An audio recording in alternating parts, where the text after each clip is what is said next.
समाज कल्याण हॉस्टेलबद्दल कोणती अपडेट आहे का, अशा प्रकारे भरपूर विद्यार्थी कमेंट्स करत आहेत। तर समाज कल्याण वसतिगृहाची जी फॉर्म भरण्याची लास्ट डेट होती ही 20 तारीख होती। यानंतर फॉर्मला मुदतवाढ देण्यात आलेली नाही आहे आणि यानंतर आता लागणार आहे पहिली यादी। तर याबद्दलची संपूर्ण अपडेट आपण ह्या व्हिडिओमध्ये बघणार आहे, तर व्हिडिओ शेवटपर्यंत बघा। तर 20/9/2024 नंतर मुदतवाढ देण्यात आलेली नाही आहे, कोणत्याही प्रकारचं पत्र जाहीर करण्यात आलेलं नाही आहे आणि वसतिगृहाला संपर्क केल्यानंतर समजलेलं आहे की वसतिगृहाला आता मुदतवाढ देण्यात येणार नाही आहे आणि पहिली यादी 24/9/2024 ला सांगितली आहे, म्हणजे आज तुमची यादी उपलब्ध करून देण्यात येणार असं सांगण्यात आलेलं आहे। परंतु ही जी यादी असणार आहे ही ऑफलाईन असणार आहे, म्हणजे तुमची यादी तुमच्या वसतिगृहाला प्रसिद्ध करण्यात येत आहे।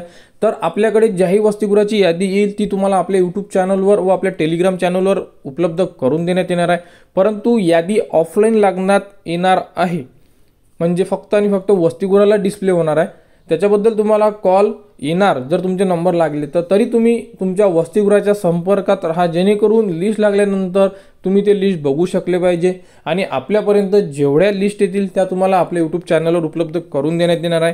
तर पहिली यादी 24 तारखेला लागेल आणि 30 पर्यंत तुम्हाला प्रवेश घ्यायचा आहे। तर अशा प्रकारे ही एक महत्त्वाची अपडेट होती।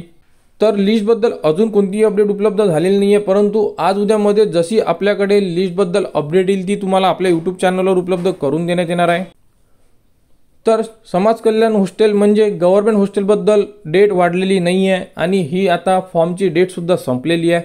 तर आता फॉर्म भरूनसुद्धा काही अर्थ राहणार नाही आहे, त्यामुळे विद्यार्थ्यांनी आता फॉर्म भरू नये व लिस्ट लागल्यानंतर संपूर्ण अपडेट तुम्हाला आपल्या यूट्यूब चॅनलवर उपलब्ध करून देण्यात येणार आहे। त्यासाठी आपल्या चॅनलला सबस्क्राईब करा व हा व्हिडिओ इतरांपर्यंत शेअर करा।